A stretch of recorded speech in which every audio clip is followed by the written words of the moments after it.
In a world where size 0, fair and lovely, everything has mattered, there is this beautiful, gorgeous diva who broke those barriers and created a name for herself with style and dignity. It's my proud privilege and honor to welcome on stage Nandita Das. Let's give her a huge round of applause.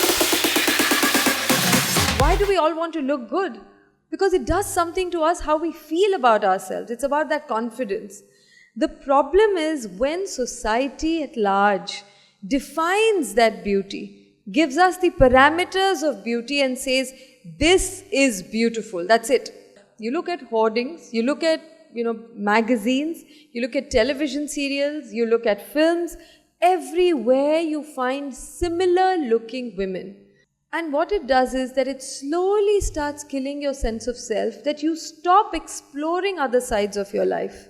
I was very fortunate that my parents, at least my immediate family, didn't make me feel that I have to be a certain way. In fact, now when I look back, I realize my father in all these years has never told me that I'm looking nice. But if you define yourself with who you are, what you believe in, what you think, then people will define you by that as well. But as how you want to define yourself, how do you want to relate to people?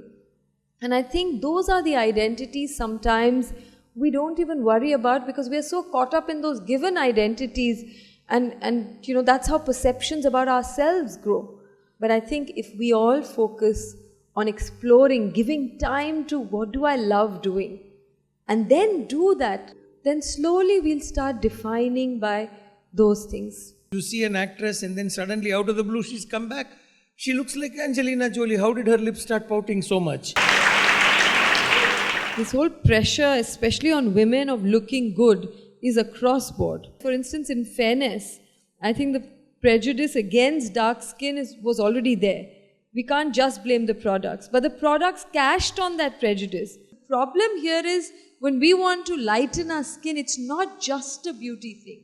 It is adding to that age-old prejudice that we are talking about, which is closely linked with caste, it could be linked with region, colonial history, Aryan history, wherever we want to go back to. Ladies and gentlemen, remember one thing. If you think something is a negative sign, which is one single dash going like this from left to right, all you need is self-confidence, self-belief, which is I. Put an I on top of that negative. What do you get? So don't let others' comments affect you. Nobody is a good judge. Because I find a lot of young faces here who are going to be judged by people who, I assure you, are incompetent idiots. All I'm saying is don't give up hope because somebody says you're useless. Nobody is useless. If you have one feature in your face or your hair or your body which you can play up, the beauty leaks out to other features and then therefore your insecurities don't really get noticed. Suppose somebody were to score me maybe say a 6 or 5 out of 10. If I smiled, they would score me plus 2.5. Again, studies have proven this. So a simple thing like a smile can increase your face value by almost 25%.